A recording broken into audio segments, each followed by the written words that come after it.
Жоңғар хандығының негізін қалаған Батыр Қонтайшының күш алып, енді Ресейге елшілік салуы, Қытай мен Ымыраға келуі, құрылтай жаңалықтары бірінен соң бірі Түркістан сарайына естіліп жатты. Бірақ мұндағы биліктің әлсіздігі ойраттардан төнетін қауіпті әлі де болса сезінуге мүмкіндік бермеді. Бар әңгіме тақтың төңірегінде болып, төрелердің жеке билігі салтанат құрды. Оларға Жәңгір сұлтанның тұтқындалуда айтарлықтай әсер етпеген сияқты. Екінші Жәнібек хан бауырын жауға беріп отырмады. Араға елші салып, келіссөздердің нәтижесінен немесе Күнделен тайшының көмегімен ақыры Жәңгір сұлтан Жоңғария тұтқынынан босап шықты. Елге орала сала, өз көзімен көрген әскерді, билікке келген нояндардың өзара уағдасын, бұл бұрынғы ойрат емес, әлде қайда әскери қабілетке ие держава екендігін сезіндіріп бақты. Ойрат ордасында көрген сұмдық даярлық, яғни әскери әзірлік, Жәңгірді ғана тебіренте алса керек. Сарайдағы сұлтандар оның бұл жан шошырлық сөздерінен сескене қоймады. Жәңгір ендігі көмекті іштен емес, сырттан іздестірді. Бұл уақыттары қырғыздар қазақ хандығының автономиясы болатын, яғни вассалдығында болатын. Қырғыздың Тиес атты бас биі ханға тікелей бағынды. Ол кісі де қауіптің таяп қалғанын сезді. Екінші кезекте Шығыс Түркістан тараптағы Моғолия әміршілерімен Ымыраға келу керек. Осы кезге дейін әкесі Есім, ағасы Тәуекел хандар Шығыс Түркістанды Ашсала ханында жұмса жұдырығында ұстап келгенді. Енді билікке таласудың реті жоқ, күш біріктіру керек. Сонымен қатар Самарқанда билік сатысына өрлеген Жалаңтөс Баһадүрмен келісімге келудің де сәті түсті. Енді Жалаңтөстің өміріне сәл тоқталып өтпесек, қазақ деген атымызға сын болар. Жазушы Әбіш Кекілбайұлы былай деп жазды: Алшын ішінде әлімнен, әлім ішінде төрт қарадан, төрт қараның қарашы, қараштың Сейітқұлы. Сейітқұл болғанда кәдімгі әз Тәукенің төртінші атасы атақты Қасым хан өлген соң, біраз уақыт қазақ билігін қолына алған Шығай Жәдікұлы 1581 жылы күллі ұлысымен Сырдарияның сағасындағы қонысын тастап, Самарқанның теріскейіндегі Нұрата тауына көшкенде, қасына төрт қара Сейітқұл дегенді ерте кетпейтін беді. Сол Сейітқұлдың дәл өзі деп жазған болатын. Әрине, екі жақта алмақтың да салмағы барын жақсы түсінді.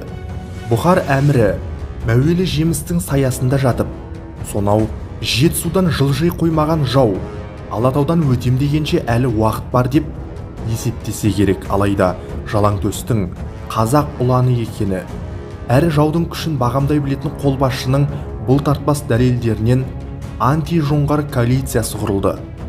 Бұл түбі бір түркі жұртының одағы болатын. Осы тұста айдауда жүрген Жиембет жырауда елге оралды.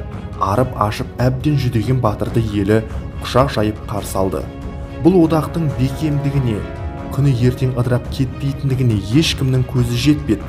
Бірақ алғашқы қадам жасалды.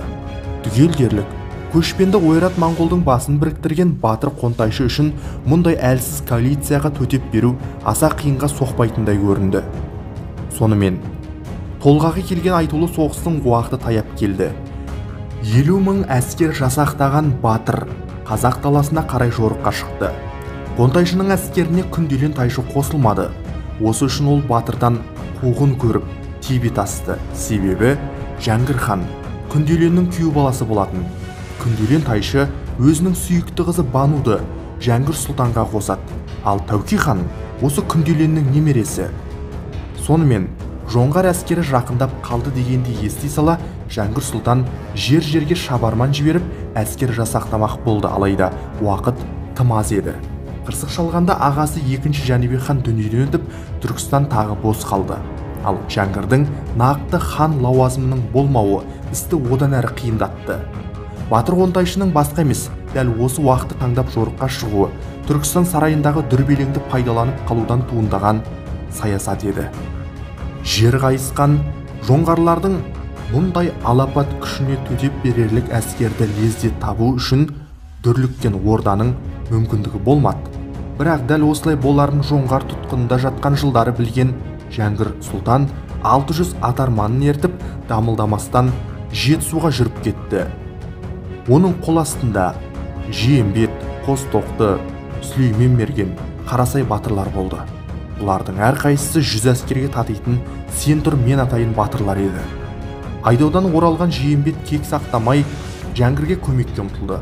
Батырлардың ішінде жасы егдесі де осы Жиембет болатын.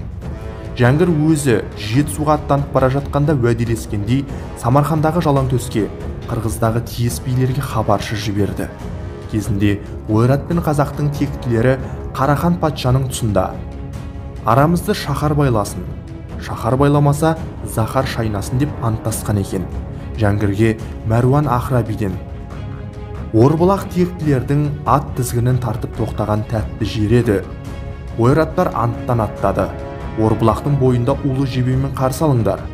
Бұл жерге қылыш көтеріп келгендер өз қанына өзі тұншығады деген сәлемдеме жібереді. Сүлейменнің 80 мергені, Қостоқты батырдың сарбаздары мен улы түтін дайындаушылар алдын ала таудың жар қабағына жасырынып тұзақ құрады. Бұл соғыс өзгелеріне қарағанда тактикалық қимылдарды қамтуымен ерекшеленді. Осы ұрыста Жәңгір алғаш рет ор, яғни окоп қазуды қолданды. Сасық Текенің сәтті маусымына тап келген жау алғашында осы улы түтінге, артынша улы жебеге ұрынды. Ең ақырында төбеден домалатылған қойтастарға, содан соң суылдай ұшқан жебеге, ең ақыры Сүлейменнің 80 мергеннің мылтығынан ажал құшты. Азан қазан болған жау әскеріне Жәңгірдің тасада тұрған әскері лап қойды. Бұл бірінші ұрыс болатын.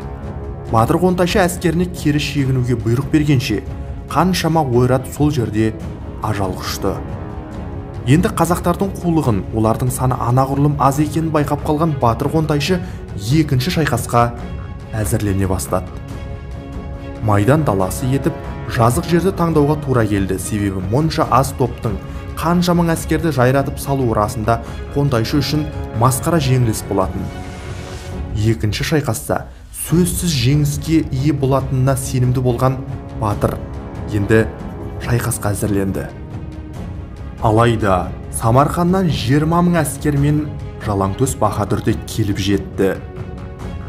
Кескілескен қырғында жоңғарлар 10 мыңнан астам әскерінен айырылып, қаншасы тұтқынға түсіп, тоз-тозы шыққан қалған армия Жоңғарияға қайтып оралды.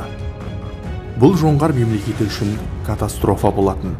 Ерліктің үлгісін көрсеткен қазақ-бұхар әскерлері жеңіс тойын тойлады. Бұл оқиға хан сайланар алдында Жәңгір сұлтанға таптырмас репутация болып, оның даңқы туралы тек қазақ жерінде емес, көршілес Персия, Ауғанстан мен Ресей мемлекеттерінде естіліп жатты. Енді Түркістан сарайы оның билігіне шүбә келтіре алмай, заңды түрде ақ кезге көтеріп хан сайлады. Жәңгір ханның 600 атарманы ұрыстың тағдырын шешкені енді ел ішінде аңыз болып тарады. Бірақ бізге осы қарумен жабдықтау қалай жүзеге асқаны, кімнен алғаны нақты белгісіз. Қалай дегенмен де бұл Тәуекел хан заманында Мәскеуге барған елшіліктің Есім ханның әскери істегі үнемі алға жылжып отыруының заңды көрінісі екендігі анық.